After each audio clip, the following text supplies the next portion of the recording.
बिस्मिल्लाहिर्रहमानिर्रहीम। Dear aspirants, अस्सलाम वालेकुम। लेक्चरर कंप्यूटर साइंस, जैसा कि आपके इल्म में है कि पीपीएससी ने मेल कैंडिडेट्स के लिए 18 और फीमेल कैंडिडेट्स के लिए 87 सीट्स अनाउंस की हैं और अप्लाई करने की डेट ख़त्म हो चुकी। आज हम इस सिलसिले में, तैयारी के सिलसिले में, पहला सब्जेक्ट अपना स्टार्ट करने लगे हैं और ये है डाटा स्ट्रक्चर। असल में सब्जेक्ट है डाटा स्ट्रक्चर एंड एल्गोरिदम्स और हम पहले डाटा स्ट्रक्चर को स्टार्ट करेंगे इंशाल्लाह ताला। तो सबसे पहले हम देखते हैं कि डाटा स्ट्रक्चर होता क्या है। अब ये देखें आपके सामने ये कबर्ड मैंने एक स्नैप यहाँ पे लगा दी। आम तौर पे हमारे जो यूनिवर्सिटीज़ में, कॉलेजेस में इतना फ्रीक्वेंटली एग्ज़ाम्पल से समझाया नहीं जाता। तो जैसे ये देखें, ये आपके सामने कबर्ड है, इसमें हम कोई सामान रखते हैं, कोई मतलब क्लॉथ रख लेंगे, कुछ और कोई स्टिच्ड क्लॉथ रखेंगे, डिफरेंट चीज़ें। ठीक है जी। तो अब ये जो कबर्ड है ये हमारा डाटा स्ट्रक्चर के तौर पे हम इसको समझ सकते हैं। ये डाटा स्ट्रक्चर की एक एग्ज़ाम्पल है और इसमें जो फिर सामान आता है ये है डाटा। इसी तरह से आप इन एग्ज़ाम्पल को किसी भी जगह पर अब फिट कर सकते हैं। ठीक है। हमारे जो क्लॉथ्स हैं उसमें जो पॉकेट है, पॉकेट के अंदर जो चीज़ें हैं, रूम के अंदर डिफरेंट सामान है। तो डाटा, चीज़ों को रखने के लिए जो कंटेनर होते हैं वो डाटा स्ट्रक्चर होता है और जो चीज़ें हैं वो डाटा होता है। ठीक है जी। तो ये डिफरेंट आप देख सकते हैं इसकी एग्जांपल्स। अब इसकी हम डेफिनेशन देखते हैं। A data structure is a way of organising the data so that the data can be used efficiently. अब यहाँ से हमने जो प्रीवियस एग्जांपल देखी है, जो चीज़ें हमने, जो कबर्ड्स देखी हैं, जो रैक्स हमने देखे हैं, तो डाटा को हमने ऑर्गेनाइज़ करना होता है, लेकिन इस तरह से ऑर्गेनाइज़ करना होता है कि उसको एफिशिएंटली यूज़ किया जा सके। अब डिफरेंट सिनेरियोज़ में हमें डिफरेंट एफिशिएंट जो है वो कबर्ड्स या रैक्स रिक्वायर्ड होते हैं, कभी किसी तरह के, कभी दूसरी तरह के। तो उसी पर्पज़ के लिए डाटा स्ट्रक्चर भी कई एक किस्म के होते हैं। ठीक है जी। Different kinds of data structures are suited to different kinds of applications and some are highly specialised to specific task. और फिर हमें मुख्तलिफ रिक्वायर्ड होते हैं और बाज़ जो डाटा स्ट्रक्चर हैं वो किसी ख़ास काम के लिए वो बड़े स्पेशलाइज्ड होते हैं, ख़ास तौर पे किसी ख़ास काम के लिए वो बनाए गए होते हैं। तो अगर हम वही किस्म का डाटा स्ट्रक्चर यूज़ करेंगे तो फिर हमें आसानी रहेगी। ठीक है। तो अब देखते हैं हम, डाटा स्ट्रक्चर हमारे पास दो तरह का होता है। एक होता है लीनियर, एक होता है नॉन लीनियर। लीनियर नाम से ज़ाहिर है बिल्कुल सीधा सीधा। Non linear zigzag. जिगजैग से मुराद ये नहीं है कि बिल्कुल वो, मतलब उसमें लीनियरिटी नहीं होगी। Linear, a data structure is said to be linear if its elements form a sequence और linear list। अगर उसमें कोई सीक्वेंस पाया जाए, कोई लीनियर लिस्ट हो, मसलन अरे है, लिंक्ड लिस्ट है, स्टैक्स हैं, क्यूज़ हैं। ठीक है जी। Non-linear, a data structure is said to be non-linear if the traversal of nodes is non-linear in nature, for example graph and trees। तो उसमें कोई लीनियरिटी नहीं पाई जाती, कोई सीक्वेंस नहीं पाया जाता। Right. Now common operations of different data structures. Common operation से क्या मुराद है कि जो हमारे पास डाटा स्ट्रक्चर है उसमें हम यूज़ करते हैं डाटा को ऑर्गेनाइज करने के लिए।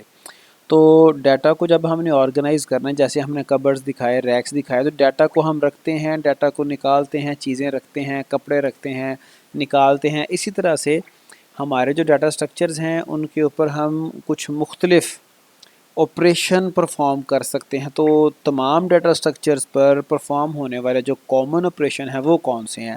Insertion, add a new data item in the given collection of data items. आप किसी भी डाटा स्ट्रक्चर में कोई एक नया डाटा, नया एलिमेंट ऐड करना चाहें तो इंसर्ट आप कर सकते हैं। Deletion, delete an existing data item from the given collection of data items. Traversal, access each data item exactly once so that it can be processed. तो सारे डाटा आइटम्स को एक दफ़ा एक्सेस कर लेना ताकि उसको फर्दर उसके ऊपर कोई और ऑपरेशन, कोई और एक्शन परफॉर्म किया जा सके, ट्रैवर्सल कहलाता है। सर्चिंग, अब ट्रैवर्सल और सर्चिंग में बज़ाहिर कुछ लगता है कि एक जैसे हैं, लेकिन ये डिफरेंट हैं। ट्रैवर्सल में आप सारे डाटा एलिमेंट्स को एक्सेस करते हैं। सर्चिंग में आपको जब डाटा एलिमेंट मिल जाए तो वहाँ पे आप रिटर्न कर देते हैं, find out the location of the data item if it exist in the given collection of data item. अगर आपको मिलेगा तो आप उसकी लोकेशन सेंड करेंगे। फॉर एग्ज़ाम्पल अरे में सर्च कर रहे हैं तो उसकी जो है वो इंडेक्स उसका रिटर्न किया जा सकता है। Sorting, arranging the data items in some order, that is in ascending or descending order in case of numerical data and in dictionary order in case of alphanumeric data। तो sorting की जा सकती है। ये वो common operations हैं जो कि data structures support करते हैं। ओके अब हम डिफरेंट डाटा स्ट्रक्चर्स की बात करते हैं। अरे एक डाटा स्ट्रक्चर है बड़ा कॉमन सा। अरे is a container which can hold fix number of items. इसके जो नंबर ऑफ़ आइटम्स हैं ये फिक्स्ड होते हैं, ठीक है जी, इनको हम चेंज नहीं कर सकते मतलब रन टाइम पे। And these items should be of the same type, होते भी सेम टाइप के हैं। इंटीजर हैं तो सारे इंटीजर, बाइट हैं तो सारे बाइट, शॉर्ट हैं, लॉन्ग हैं, और फ्लोट हैं, डबल हैं, करेक्टर हैं तो सारे character. So that most of the data structures make use of arrays to implement their algorithm. तो डिफरेंट डाटा स्ट्रक्चर अरे को इम्प्लीमेंटेशन के लिए यूज़ करते हैं। Stack implementation using array, queue implementation using array and so on, ठीक है जी। Following are the important terms to understand the concept of array. First is element, element data element, each item stored in an array is called an element. Index, index इसकी location है। आमतौर पे अरे में जो इंडेक्स है वो 0 से स्टार्ट होता है। Each location of an element in an array has a numerical index which is used to identify the element, right. As you can see here ये इसका इंडेक्स है, 0 से स्टार्ट हो रहा है, ठीक है जी, 0 1 2 3 4 6 एंड सो ऑन। तो फिर उसके अलावा अगर आपने किसी स्पेसिफिक इंडेक्स पे कोई वैल्यू देखनी है तो ये एलिमेंट, ये डाटा उस इंडेक्स पे आप फाइंड आउट कर सकते हो। तो ये तो आमतौर पे कंप्यूटर प्रोग्रामिंग लैंग्वेजेस में भी अरे को डिटेल से डिस्कस किया जाता है। तो अब इसके जो ऑपरेशंस हैं बेसिक जो अरे सपोर्ट करती है, ट्रैवर्स है, print all the array elements one by one, insertion है, adds an element at the given index, deletion है, deletes an element at the given index, search है, searches an element using the given index or by the value, update an element at the given, यानी कि element को replace करना, उसकी जो पहली value थी उसकी जगह पे कोई नई वैल्यू देना। अब ये बात ज़हन में रहे कि अरे में इंसर्शन और डिलीशन ये थोड़ा टेक्निकली डिफ़िकल्ट प्रोसेस है, तो इसको हम आगे देखते हैं अगली स्लाइड में। अगली चंद स्लाइड्स के बाद ये इसको डिस्कस करेंगे हम। Okay stack. अब स्टैक एक ऐसा डाटा स्ट्रक्चर है कि जिसमें जो stack is a linear data structure which the orders LIFO last in first out or FILO first in last out for accessing elements. ये इस तरह का डाटा एलिमेंट है जैसे अब यूँ समझें कि ये कंटेनर है, जिस तरह से हम क्रिकेट की बॉल्स किसी कंटेनर में पड़ी हों, ठीक है जी।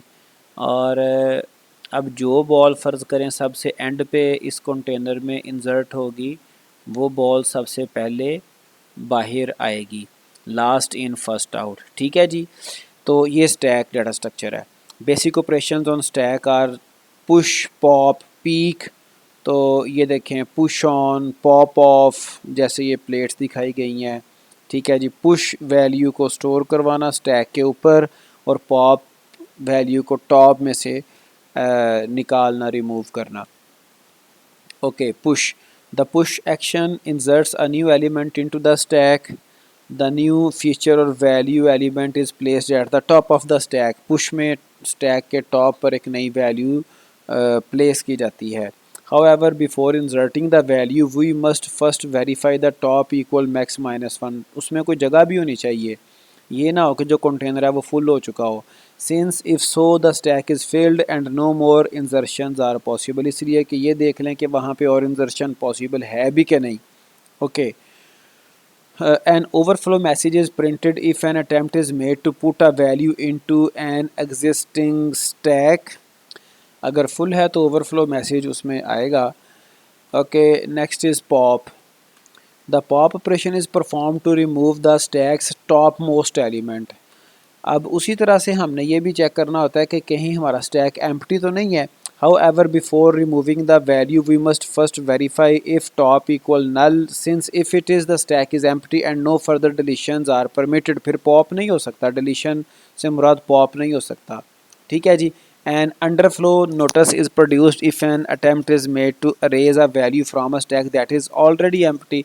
अगर वह पहले ही empty है तो उसमें अगर आप remove करने की पॉप करने की कोशिश कर रहे हैं तो अंडरफ्लो एरर आएगा। ओके, पीक क्या है कि टॉप पर जो वैल्यू पड़ी है उसको आपने सिर्फ बताना है कि वैल्यू कौन सी है। अ peak action returns the value of the stacks top most element without removing it from the stack. उसको रिमूव नहीं करना, उसको वहाँ से निकालना नहीं है, हटाना नहीं है, सिर्फ उसकी वैल्यू बतानी है। Peek also known as top, इसको टॉप भी कहा जाता है। On the other hand the peek operation first checks if the stack is empty, if top equal null then an appropriate message is return. फिर हम बताते हैं जी stack is empty, otherwise a value is return. अगर वो नल नहीं है, अगर नल है तो मैसेज चला गया, अगर नल नहीं है तो वैल्यू रिटर्न हो जाएगी, उसको वैल्यू बताई जाएगी और रिमूव नहीं होगी। Okay, next is Q. अब जो स्टैक था उसका तो एक एंड हमने बताया था कि क्लोज है, सिर्फ एक ही एंड से उसकी इंजर्शन यानी कि पुश और पॉप हो रहा था। लेकिन ये जो क्यू है ये एक पाइप की तरह से इसको आप समझ सकते हैं। इसमें इंजर्शन एक साइड से होती है, दूसरी साइड से जो है वो एग्ज़िट होता है डाटा। ठीक है जी। तो Q is a linear data structure that follows the order is first in first out। जो एलिमेंट पहले एंटर होगा वो एलिमेंट पहले एग्जिट होगा। ठीक है जी। 5 हो mainly the following are basic operation on queue. Enqueue है, डी क्यू है, फ्रंट है, रियर है। एन क्यू एलिमेंट इंसर्ट करने को कहते हैं, डी क्यू एलिमेंट रिमूव करने को कहते हैं। फ्रंट जहाँ से फ्रंट से एलिमेंट रिमूव होंगे ये आपका फ्रंट है, और जो रियर है वहाँ से एलिमेंट इंसर्ट होंगे। ठीक है जी। Okay, the difference between stacks and queues is in removing. तो स्टैक में टॉप से ही रिमूव होता है, सेम जो है वो रिमूविंग की भी सेम प्लेस है और इंसर्शन की भी, पुश और पॉप की सेम प्लेस है। In a stack we remove the item the most recent added, in a queue we remove the item the last recently added। ठीक है जी। तो ये इसका डिफरेंस है। Both queues and stacks can be implemented using arrays and link list. जैसे हमने कहा था, पहले बात की थी कि अरेज को यूज़ करते हुए हम कई एक डाटा स्ट्रक्चर्स को इम्प्लीमेंट करते हैं, तो क्यू को और स्टैक को हम अरे और लिंक लिस्ट दोनों से इम्प्लीमेंट कर सकते हैं। ठीक है। अब क्यू के जो फंक्शंस हैं, जो इसके ऑपरेशंस हैं, एन क्यू है adds an element to the end of the queue, जो कि इसका रियर है। Dequeue removes an element from the front of the queue. Is empty check करता है कि हमारा क्यू एम्प्टी तो नहीं है। साइज़ रिटर्न करता है, बताता है कि इसमें नंबर ऑफ़ एलिमेंट्स कितने हैं। ठीक है जी। Front return but do not remove the front object in the queue. जो फ्रंट पे जो वैल्यू है जो कि रिमूव की जा सकती है। ठीक है। Rear is use to get the last item from a queue. तो ये क्यू के ऑपरेशंस आगे आ गए link list. A linked list is a linear data structure like arrays where each element is a separate object। Her element different होता है। Each element that is node of a list is comprising of two items। अब इसमें link list में हर जो element है उसमें दो items होते हैं। एक एक्चुअल वैल्यू होती है और दूसरा अगली लिस्ट आइटम के साथ लिंक होता है। The data and a reference to the next node. Reference या लिंक अगले नोड का पड़ा होता है। ठीक है जी। इसकी अब कुछ टाइप्स भी हैं लिंक लिस्ट की। सिंगली लिंक लिस्ट है, जैसा कि इसके नाम से जाहिर है कि ये सिंगल होगी। ठीक है जी। In singly link list every node stores address or reference of next node in list and the last node has next address or reference as null. हर नोड पे अगली नोड का एड्रेस होगा, लेकिन जब आखिरी नोड आएगी तो उस पे अगली नोड का एड्रेस नहीं होगा बल्कि नल होगा, जो ये बताएगा कि बात यहाँ पे ख़त्म हो गई, लिंक लिस्ट यहाँ पे एंड हो गई। फॉर एग्ज़ाम्पल ये पहला पहला आपका नोड आया, उस पर 1 पड़ा हुआ था, तो ये आप देख सकते हैं कि पहला जो एलिमेंट था उस पर 1 और उसके बाद अगले एलिमेंट के साथ लिंक बनाया हुआ है, दूसरा एलिमेंट, तीसरा, चौथा, और चौथा चूँकि आखिरी था तो यहाँ पे नल आ गया। ठीक है जी, सिंगली लिंक लिस्ट। उसके बाद है डबली लिंक्ड लिस्ट। अब डबली लिंक लिस्ट में दो रेफरेंसेस होते हैं, एक फ्रंट वाले के साथ और एक बैक वाले के साथ भी। Here in doubly link list two references associated with each node, one of the reference points to the next node and one to the previous node. इसका मतलब ये हुआ कि जो सिंगली लिंक लिस्ट है वो सिर्फ एक डायरेक्शन में उसकी एक्सेस है, जो डबली लिंक लिस्ट है वो दोनों डायरेक्शन में एक्सेस हो सकती है। फॉर एग्ज़ाम्पल ये देखें, ये एक एलिमेंट है तो ये फॉरवर्ड और बैकवर्ड दोनों साइड पे मूव कर रहा है। ठीक है जी, 2 आ गया, 3 आ गया, इसके दोनों साइड पे नल होता है, double link list. Okay, circular link list, इसके नाम से जाहिर है सर्कुलर वे में होगी। और सर्कुलर कैसे हो सकती है कि जी इसका जो पहला जो इसका जो आखिरी एलिमेंट होगा वो जनाब जाके पहले से मिला होगा। ठीक है, circular linked list is a linked list where all nodes are connected to form a circle, there is no null at the end. A circular linked list can be a singly circular linked list और doubly circular linked list। Singly होगी तो single direction में चलेगी, for example clockwise या फिर anti clockwise. और अगर डबली link list होगी तो फिर वो क्लॉकवाइज भी चलेगी, at the same time anti clockwise भी चलेगी। ओके, जैसे ये आप देख सकते हैं 1 2 3 और ये आखिर पे फिर 1 उसको आखिरी एलिमेंट को पहले एलिमेंट से मिला दिया गया है। ओके, अब लिंक लिस्ट के जो डिफरेंट ऑपरेशंस हैं वो कौन कौन से हैं? इंसर्शन है, इंसर्ट किया जा सकता है, adding an element at the beginning of the list, deletes an element at the beginning of the list, displays the complete list, searches an element using the given key, deletes an element using the given key. तो ये इसके link list के कुछ operations हैं। अब अगर कहीं पे आपने इंसर्ट करना है तो सेंटर में कहीं पे इंसर्ट करना है तो आप देख सकते हैं कि आप किस तरह से करोगे। फ़र्ज़ करें ये एलिमेंट आपका इसके साथ कनेक्टेड था, तो ये नया एलिमेंट अगर ऐड करना है तो ये कनेक्शन पहले ब्रेक करना पड़ेगा, फिर इसका जो नेक्स्ट है वो इसके साथ ज्वाइन करना पड़ेगा, और यहाँ पे प्रीवियस एलिमेंट का नेक्स्ट ये एलिमेंट आपने ज्वाइन किया। तो ये लिंक लिस्ट में इंसर्शन ईज़िली हो जाती है, बिल्कुल वैसे ही जैसे मोटरसाइकिल के चेन में आप कोई उसमें कोई एक उसका सीक्वेंस कोई एक ऑब्जेक्ट निकाल दें और या एक नया ऑब्जेक्ट आपने डालना हो, तो बिल्कुल तकरीबन उसी तरह का काम है। और अगर आपने रिमूवल करनी है किसी नोड को आपने रिमूव करना है तो उसको कैसे रिमूव करेंगे कि पहले ये नोड जो पहली नोड थी ये दूसरी से मिली हुई थी, अब आपने यहाँ से ये लिंक ब्रेक करके इसको अगली से मिलाना है, और ये लिंक भी ब्रेक हो गया, फिर ये वाला लिंक भी ब्रेक करेंगे तो आपकी ये नोड रिमूव हो जाएगी। तो लिंक लिस्ट में इस तरह से इंसर्शन और डिलीशन कंपैरेटिवली आसान है। अब हम अरे और लिंक लिस्ट का कंपैरिजन देखते हैं। हमने प्रीवियसली ये डिस्कशन की थी कि जो अरे में इंसर्शन है, डिलीशन है, वो कॉम्प्लेक्स है। कैसे है वो भी हम यहाँ पे देखेंगे। द साइज़ ऑफ द अरे इज़ फिक्स्ड, ये हम रन टाइम पे बता देते हैं अरे का साइज़, और ये फिक्स होता है। जबकि जो लिंक लिस्ट है ये डायनामिक है, इसका साइज़ डायनामिक रन टाइम पे आप इंक्रीज़ कर सकते हैं, there is no problem. Inserting and deleting a new element in an array of elements is expensive. और ख़ास तौर पे अगर तो अपने रे के एंड पे इंसर्ट करना है, एंड पे डिलीट करना है, फिर तो कोई इशू नहीं। लेकिन अगर अपने रे के दरमियान में शुरू पे इंसर्ट डिलीट करना हो, सो that it is a difficult task. जैसे ये देखें, आपने कहीं पे सेकंड इंडेक्स पे कोई वैल्यू इंसर्ट करनी है, ठीक है, इस जगह पे आपने वैल्यू इंसर्ट करनी है, तो क्या करना पड़ेगा, पहले आपको ये सारी वैल्यूज़ साइड पे शिफ्ट करनी पड़ेंगी।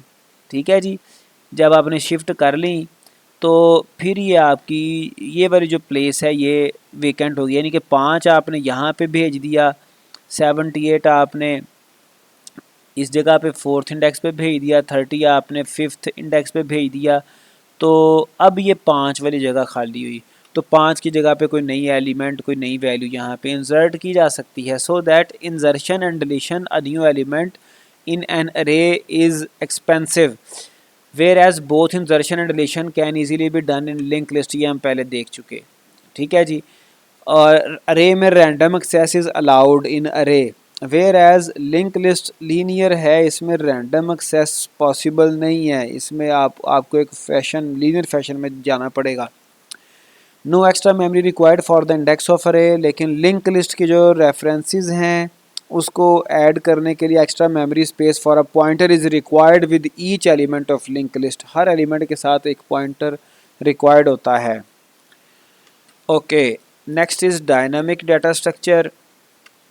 They are collections of data in memory that expand and contract to grow or shrink in size as a program runs। तो ये रन टाइम के ऊपर डाटा, अगर कोई ऐसा डाटा स्ट्रक्चर है जो कि एक्सपैंड कर जाता है या श्रिंक कर जाता है तो उसको डायनामिक डाटा स्ट्रक्चर कहते हैं। This enables the programmer to control exactly how much memory is to be utilised, right. Examples are the dynamic array, link list, stack, queue and heap. तो अरे एक तो उसका हमने बता दिया कि उसको रन टाइम पे कंपाइल टाइम पे हमें उसका साइज़ बताना पड़ता है, लेकिन एक डायनामिक अरे का भी कॉन्सेप्ट है, ये हम इंशाल्लाह ताला कुछ चीज़ें इसके बाद अगले लेक्चर में देखेंगे। तो फिर लिंक लिस्ट है, ये तो हमने देख लिया कि ये आपकी मतलब डायनामिक है, एक्सपैंड कर जाती है, इसका कोई रिस्ट्रिक्शन नहीं है। Stack, Q, heap, so that D Q एक और डाटा स्ट्रक्चर है।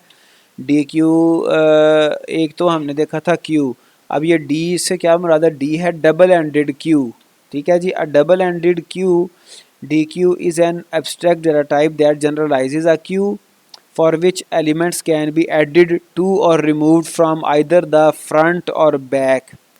आप किसी भी साइड से इसके एलिमेंट्स ऐड कर सकते हैं या रिमूव कर सकते हैं।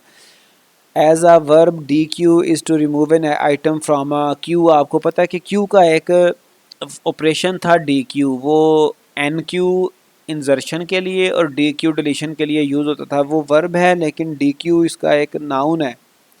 डी क्यू नाउन है एक डाटा स्ट्रक्चर का।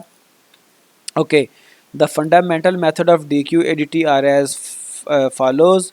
ऐड फर्स्ट, ऐड लास्ट, शुरू पे अगर आपने ऐड करना है, लास्ट पे ऐड करना है, उसका फंक्शन डिफरेंट है। रिमूव फर्स्ट, रिमूव लास्ट, ठीक है जी। इसके अलावा भी कुछ फंक्शन है, वो कौन से हैं, गेट फर्स्ट, गेट लास्ट और साइज़। तो इज़ एम्प्टी, क्या हमारी डी क्यू एम्प्टी तो नहीं है।